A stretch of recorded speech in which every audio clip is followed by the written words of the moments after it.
আমি চিৎকার করে কাঁদিতে চাহিয়া করিতে পারিনি চিৎকার, বুকের ব্যথা বুকে চাপিয়ে নিজেকে দিয়েছে ধিক্কার। হায়দার হোসেনের এই গানের লাইনগুলো পুরোপুরি মিলে যায় ১৬ বছর আগে পিলখানা ট্র্যাজেডিতে নিহত স্বজনদের সাথে। ঘাতকের বুলেটে ঝরেছে অনেকের প্রাণ। কেউ হারিয়েছেন বাবা মা, কেউ হারিয়েছেন ভাই বোন, অনেকেই হারিয়েছেন তাদের জীবনসঙ্গীকে। একসঙ্গে ৫৭ জন সেনা কর্মকর্তার মৃত্যু আগে কখনোই দেখেনি বাংলাদেশ, দেখেনি স্বজন হারানোর আর্তচিৎকার। ১৬ বছর আগের দুঃসহ সেই দিনে মধ্য ফাগুনের পলাশের রং নয়, বরং রক্তে লাল হয়ে গিয়েছিল পিলখানার ২৭০ বিঘার সবুজ জমি। ক্যালেন্ডারের পাতায় ১৬ বছর মানে ৫,৮৪০ দিন। অনেকের কাছে দীর্ঘ বেদনার লম্বা একটা সময়।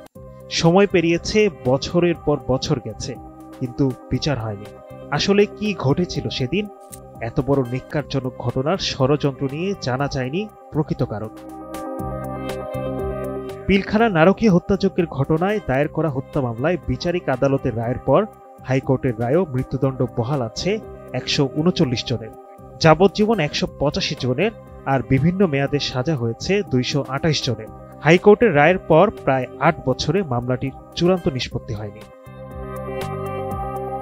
এদিকে পিলখানায় নির্মম হত্যাকাণ্ডের ঘটনায় অন্তর্বর্তী সরকারের গঠন করা জাতীয় স্বাধীন তদন্ত কমিশনের কাজ চলমান। নেপথ্যের ইন্ধনদাতাদের খুঁজে বের করতে এই কমিশন এরই মধ্যে ৩৭ জনের সাক্ষ্য গ্রহণ করেছে। তাই পিলখানা হত্যা মামলার ভবিষ্যৎ কোন দিকে যাবে তা এখনও স্পষ্ট নয়। এতগুলো বছর পেরোলেও পিলখানার সেদিনের হত্যাযজ্ঞের কোনো সুরাহা হয়নি। কেন আড়ালে থেকে গেছে মূল অপরাধীরা, এমন প্রশ্ন থেকেই যায়। Adnan Delwar, NTV online.